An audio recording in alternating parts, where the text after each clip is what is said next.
Ang fake news pala ay mula pa noon hanggang ngayon ay namamayagpag ang mga fake news. Pinagbintangan ba naman ang ating Panginoon na ang kanyang kapangyarihan daw ay nanggagaling kay Beelzebul?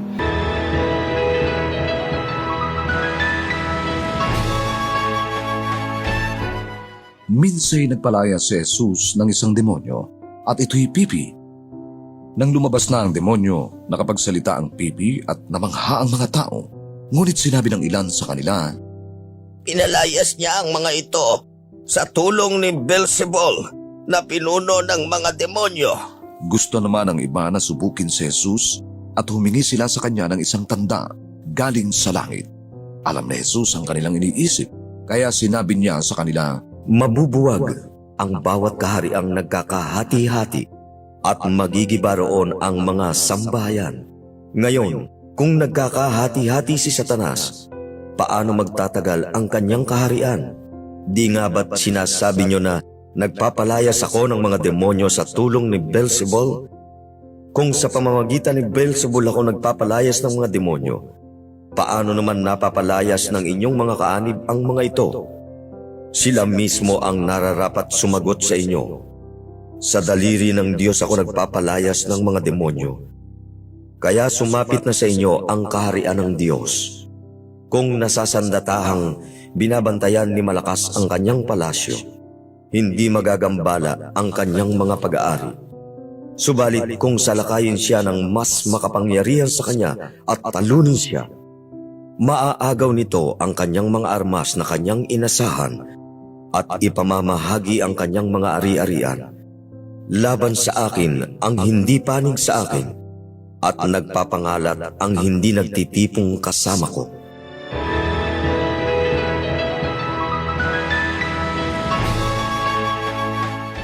Isang mapagpalang araw nawa ang sumaating lahat mga kabesa. Ngayon po ay narinig natin ang isang fake news. Ang fake news pala ay mula pa noon hanggang ngayon ay namamayagpag ang mga fake news.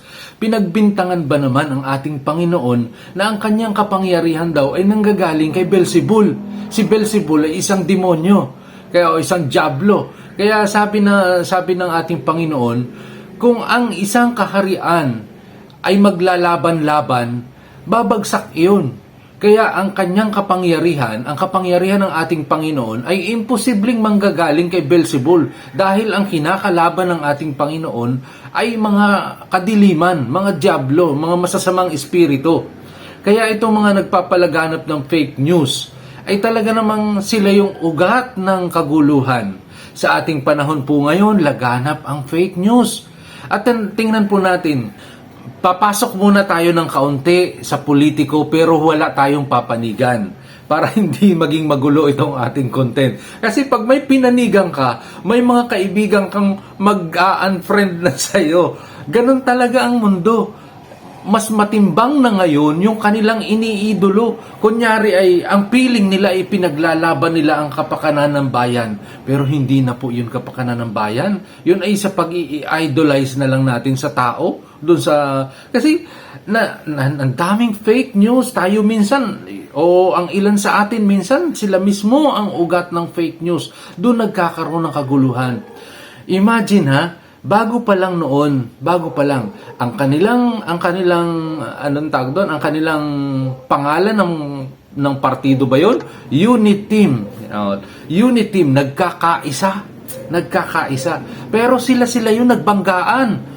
Paano mo masatawag na unit team na collapse? Yung unity, yung united team na yon na collapse. Ganon yung hinahalimbawa ng ating Panginoon.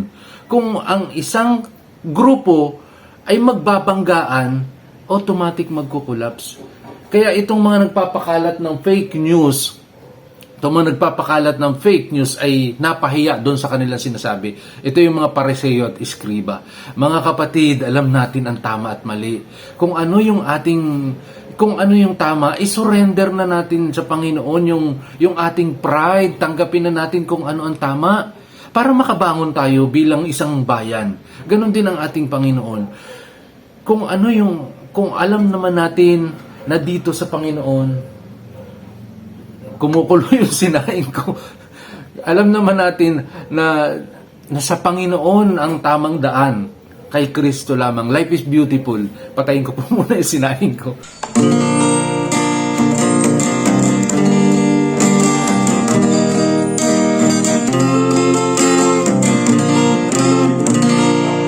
Kung minsan ay dumarating ang mga pagsubok sa buhay mo, na para bang nag-aalinlangan ka sa Panginoon, nag-iisip kung ano ang iyong gagawin, ngunit nananatili pa rin sa buhay mo.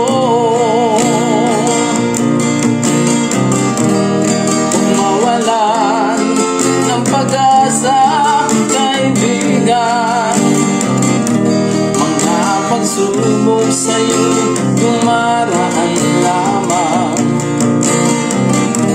Asahan mo, may handang tutulong sa'yo, nanding tibay si Yesu Cristo. Sabi ng Panginoon, tumawag ka at ako'y sasagot sa'yo, at ako'y magpapakita ng mga bagay na di mo pa nakita.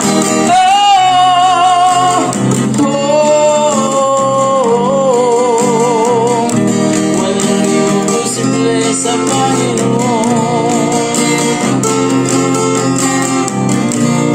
Bakit minsan kay dali natin lumimot sa Panginoon, sa oras lang tayo'y sagana? Kapag dumarating na ang mga kabiguan sa buhay mo, saka ka palang tatawag sa Kanya. Kung mawalan ng pag-asa, kaibigan, mga pagsubok sa'yo'y dumaraan lamang. Asahan mo, may handang tutulong sa'yo, nagtitibay si Yesu Cristo. Sabi ng Panginoon, tumawag ka at ako'y sasagot sa'yo, at ako'y magpapakita ng mga bagay na di mo pa nakikita.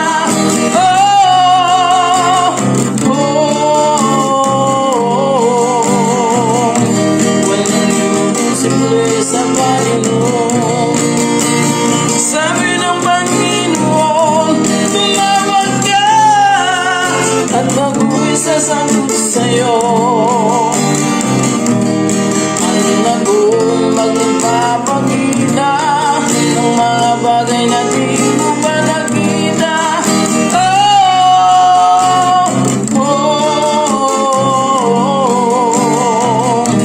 Walang imposible sa Panginoon. Walang imposible sa Panginoon.